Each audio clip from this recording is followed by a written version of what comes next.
अस्सलामुअलैकुम स्टूडेंट्स। आज की इस वीडियो में हम लोग बात करने जा रहे हैं डायनामिक्स के एक इंतहाई अहम लॉ के बारे में, जिसे हम कहते हैं law of conservation of momentum. जब भी दो ऑब्जेक्ट्स आपस में कोलाइड करते हैं तो कोलाइड होने के नतीजे में उनके मोमेंटम पर क्या असर होगा, तो इस चीज़ को आज की क्लास में हम लोग डिस्कस करने जा रहे हैं स्पेशली। इससे पहले कि हम law of conservation of momentum को डिस्कस करें, ये ज़रूरी है कि हमें पता हो कि एक आइसोलेटेड सिस्टम किसे कहा जाता है, और इसके साथ साथ हमें ये भी पता हो कि नेट एक्सटर्नल फोर्स से क्या मुराद है या क्या मतलब है इसका। देखिए, सिस्टम हम कहते हैं फिजिक्स में दो या दो से ज़्यादा चीज़ों के या ऑब्जेक्ट्स की कलेक्शन को या मजमूए को। जब हम दो या दो से ज़्यादा ऑब्जेक्ट्स को एज अ होल कंसीडर करते हैं, उनके मोशन को या उनके किसी भी एक्टिविटी को अंडर कंसिडरेशन रखते हैं, तो वो दोनों ऑब्जेक्ट या दो से ज़्यादा ऑब्जेक्ट्स मिलकर एक सिस्टम बनाते हैं। तो सिस्टम का जब भी लफ्ज़ है तो ये बात समझ लें कि दो या दो से ज़्यादा ऑब्जेक्ट्स की बात हो रही है। जहाँ तक आइसोलेटेड सिस्टम का ताल्लुक है, तो वर्ड आइसोलेटेड का मतलब है इंग्लिश में कि कोई ऐसी चीज़ जिसका इर्द गिर्द से राब्ता कटा हुआ हो या दूसरी चीज़ों से वो तन्हा हो। तो आइसोलेटेड सिस्टम में बेसिकली क्या होता है कि कोई भी ऐसा सिस्टम जिस पर कोई एक्सटर्नल फोर्स ना लग रही हो। एक्सटर्नल फोर्स किसे कहते हैं? कोई भी ऐसी फोर्स जो अगर सिस्टम पर असरअंदाज हो तो सिस्टम का मोमेंटम चेंज हो जाए, ऐसी फोर्स को हम कहते हैं एक्सटर्नल नेट फोर्स या नेट एक्सटर्नल फोर्स। तो एक्सटर्नल फोर्स क्या करेगी कि सिस्टम के मोमेंटम को चेंज कर देगी। देखिए, एक्सटर्नल फोर्स बेसिकली कोई भी ऐसी फोर्स होगी जो जिन ऑब्जेक्ट्स को हम डिस्कस कर रहे हैं, जो सिस्टम को फॉर्म करते हैं, उन ऑब्जेक्ट्स के बाहर से ओरिजिनेट हो। अगर कोई फोर्स सिस्टम पर बाहर से असरअंदाज होती है तो उस फोर्स को हम कहेंगे एक्सटर्नल फोर्स। आप इसको यूँ समझ लें कि हमारे पास ये जो फिगर मौजूद है, इसमें दोनों ऑब्जेक्ट सपोज करें कि मोशन में है। अब ये दोनों ऑब्जेक्ट्स मोशन में है, तो इसमें ब्लू वाली बॉल को अगर हम रोकना चाहें तो हमें क्या करना होगा कि इसके ऊपर एक फोर्स अप्लाई करनी होगी। तो इस फोर्स के अप्लाई करने के नतीजे में क्या होगा कि इस ऑब्जेक्ट की या इस बॉल की या इस स्फेयर की वेलोसिटी चेंज हो जाएगी, और वेलोसिटी के चेंज होने के नतीजे में इसका मोमेंटम चेंज हो जाएगा। अब आपने देखा कि हमने इस ब्लू बॉल पर फोर्स अप्लाई की और उसके नतीजे में क्या हुआ कि इसका मोमेंटम चेंज हो गया। तो इसका मतलब है ये जो फोर्स हमने अप्लाई की थी ये हो गई एक्सटर्नल फोर्स। तो एक्सटर्नल फोर्स हम किसे कहते हैं? कोई भी ऐसी फोर्स जो किसी सिस्टम पर बाहर से असरअंदाज हो और उसके मोमेंटम को चेंज कर दे, तो इसी फोर्स को हम कहते हैं एक्सटर्नल फोर्स। इसीलिए एक आइसोलेटेड सिस्टम में नेट एक्सटर्नल फोर्स ज़ीरो होती है, पहली बात। और दूसरी बात ये कि क्योंकि एक्सटर्नल फोर्स ज़ीरो होती है, इसी वजह से नेट इम्पल्स या चेंज इन मोमेंटम भी ज़ीरो होता है। देखिए, प्रीवियस वीडियो में हमने इस चीज़ को डिस्कस किया था कि मोमेंटम का चेंज का एक फार्मूला है कि change in momentum is equal to force multiply by time. तो अब इसमें अगर फोर्स यानी कि एफ नेट की बात हो रही है, फोर्स हमारे पास अगर इसमें ज़ीरो होगी तो इसका मतलब है कि ये पूरी टर्म ज़ीरो हो जाएगी। तो चेंज इन मोमेंटम, अगर फोर्स ज़ीरो होगी तो चेंज इन मोमेंटम भी ज़ीरो होगा। तो आइसोलेटेड सिस्टम की दो खसूसियातें, दो प्रॉपर्टीज़ हैं। कोई भी ऐसा सिस्टम जिसमें एक्सटर्नल फोर्स ना लग रही हो, यानी कि बाहर से कोई फोर्स उस सिस्टम पर असरअंदाज ना हो। दूसरी चीज़ ये कि उसमें नेट इम्पल्स या चेंज इन मोमेंटम भी ज़ीरो हो, तो ऐसे सिस्टम को कहा जाता है एक आइसोलेटेड सिस्टम। देखें, इस डायग्राम में जो हमने नीचे दो बॉल्स को रखा हुआ है, इस डायग्राम पर अगर हम नज़र दौड़ाएं तो हमें मालूम होगा कि बॉल नंबर 1 की बात करें अगर हम, और इसी तरह बॉल नंबर 2 की बात करेंगे। बॉल नंबर 1 को देखें कि इसके ऊपर इनिशियली एक वेट की फोर्स इसको डाउनवर्ड अट्रैक्ट कर रही है, और दूसरी रिएक्शन की फोर्स, सरफेस का रिएक्शन की फोर्स इसके ऊपर लग रही है। वेट की फोर्स और रिएक्शन की फोर्स एक दूसरे को बैलेंस कर देती है। इन द सेम वे जो बॉल नंबर 2 है उसमें भी वेट और रिएक्शन की फोर्स एक दूसरे को बैलेंस कर देती है। हमने इन दोनों बॉल्स को पुश करके यानी कि इनके ऊपर अप्लाइड फोर्स लगाकर इन्हें मोशन में लेकर आ गए थे। तो इस कंडीशन में इन पर जो फोर्स लग रही है वो कौन सी है? Applied force. दोनों ऑब्जेक्ट्स पर।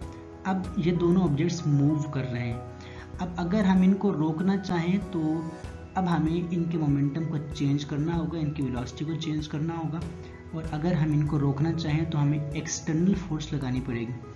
वो एक्सटर्नल फोर्स दो तरह से हो सकती है, या तो हम सिस्टम के बाहर से कोई फोर्स इस पर लगाएं, या फिर ये जो सरफेस हमारे पास गिवन है, ये सरफेस फ्रिक्शन की फोर्स इन दोनों ऑब्जेक्ट्स पर एक्सर्ट करे। तो फ्रिक्शनल फोर्स जो है बेसिकली वो हमारे पास एक एक्सटर्नल फोर्स कहलाती है। इसी तरह से किसी भी सिस्टम पर अगर बाहर से कोई फोर्स एक्ट करे और उसके नतीजे में उसका मोमेंटम चेंज हो जाए तो वो फोर्स भी एक्सटर्नल फोर्स कहलाती है। Law of conservation of momentum basically क्या कहता है? देखिए, इस लॉ की स्टेटमेंट हमारे पास है कि total momentum of an isolated system always remains conserved. Statement क्या है कि टोटल मोमेंटम यानी कि इनिशियल और फाइनल मोमेंटम दोनों एक आइसोलेटेड सिस्टम के हमेशा कंजर्व रहते हैं। कंजर्व का मतलब है कि वो चेंज नहीं होते या कांस्टेंट रहते हैं। मतलब टोटल मोमेंटम जो है सिस्टम का वो हमेशा सेम रहता है, कांस्टेंट रहता है, उसमें कोई चेंजिंग नहीं होती। कौन से सिस्टम का? एक आइसोलेटेड सिस्टम का। इसकी हम एग्जांपल लेते हैं। देखिए, हमारे पास दो बॉल्स थी जो कि वेलोसिटीज के साथ ट्रेवल कर रही थी। दो बॉल्स ऑलरेडी मूव कर रही थी। दोनों बॉल्स ने मिलकर एक सिस्टम बनाया जिसे हम कहते हैं आइसोलेटेड सिस्टम, क्योंकि उन पर कोई एक्सटर्नल फोर्स एक्ट नहीं कर रही। वो जिस सरफेस पर ट्रेवल कर रही हैं वो सरफेस भी हमने सपोज की है कि फ्रिक्शनलेस सरफेस है, यानी कि एक ऐसी सरफेस है जिस पर कोई फ्रिक्शन नहीं है। अब देखें कि बॉल 1 को हमने नाम दिया 1 का और इसको 2 का नाम दिया। बॉल 1 का मास था m1 और बॉल 2 का मास क्या था? m2। इसी तरह अगर हम बॉल 1 की इनिशियल वेलोसिटी मालूम करें तो हमने इसे नाम दिया u1 का। बॉल 2 की इनिशियल वेलोसिटी मालूम करें तो ये हमारे पास होगी u2। अगर हम बॉल 1 का मोमेंटम मालूम करना चाहें तो ये होगा mv। मोमेंटम का फार्मूला आप लोगों को पता है कि मोमेंटम का फार्मूला हमारे पास होता है p = mass multiply by velocity.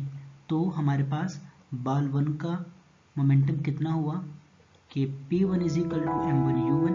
In the same way जो सेकंड बॉल है उसका मोमेंटम भी क्या हुआ? p2 = m2u2। अब टोटल मोमेंटम कितना है सिस्टम का?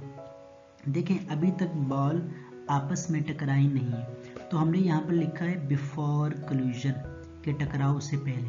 टोटल मोमेंटम कितना है? बॉल 1 का मोमेंटम प्लस बॉल 2 का momentum, p1 plus p2। p1 का मोमेंटम m1u1 प्लस p2 का momentum m2u2। According to law, अगर ये दोनों बॉल्स आपस में टकरा जाती हैं तो उसके बाद यानी कि आफ्टर कोलिजन जो मोमेंटम होगा वो बराबर होगा बिफोर कोलिजन वाले मोमेंटम के। देखिए, टकराव के बाद m1 की वेलोसिटी भी चेंज हो जाएगी, तो हमने लिखा कि इसकी फाइनल वेलोसिटी है v1। और इसी तरह से बॉल 2 की फाइनल वेलोसिटी है v2। सो बॉल 1 का मोमेंटम कितना हो जाएगा आफ्टर कोलिजन? p1 = m1v1 और बॉल 2 का p2 = m2v2। अगर हम टोटल मोमेंटम मालूम करें इस सिस्टम का जो कि दो बॉल्स पर कंसिस्ट करता है, आफ्टर कोलिजन इसका टोटल मोमेंटम कितना होगा? p1 plus p2। सो p1 = m1v1 और p2 कितना है? m2v2। अब यहाँ पर according to law of conservation of momentum जो टोटल मोमेंटम होगा सिस्टम का टकराव से पहले और टकराव के बाद वो सेम रहेगा। वो हमारे पास क्या होगा? सेम रहेगा, उसमें कोई चेंजिंग नहीं होगी। इसका मतलब है कि m1u1 plus m2u2 = m1v1 plus m2v2। तो ये हमारे पास law of conservation of momentum है कि एक आइसोलेटेड सिस्टम में टोटल मोमेंटम सिस्टम का कभी भी चेंज नहीं होगा। यहाँ पर ये बात याद रखने की है कि हमने टोटल मोमेंटम की बात की है, हमने ये नहीं कहा कि किसी बॉडी का मोमेंटम चेंज नहीं होगा। मसलन हो सकता है कि टकराव के बाद और टकराव से पहले m1 और m2 का मोमेंटम चेंज हो जाए। मसलन टकराव से पहले m1 का मोमेंटम कम था, टकराव के बाद वो ज़्यादा हो जाए, यानी कि बॉडीज़ का मोमेंटम चेंज हो सकता है। लेकिन जो टोटल मोमेंटम होगा वो सेम रहेगा। तो ये हमें law of conservation of momentum बताता है कि total momentum of an isolated system before and after collision remains constant. Law of conservation of momentum पर हम अब एक एग्जांपल को डिस्कस कर लेते हैं। सपोज करें कि हमारे पास एक बॉल है m1 जिसका मास है 3 kg, दूसरी बॉल है m2 जिसका मास है 3 kg। तो दोनों का मास सेम है।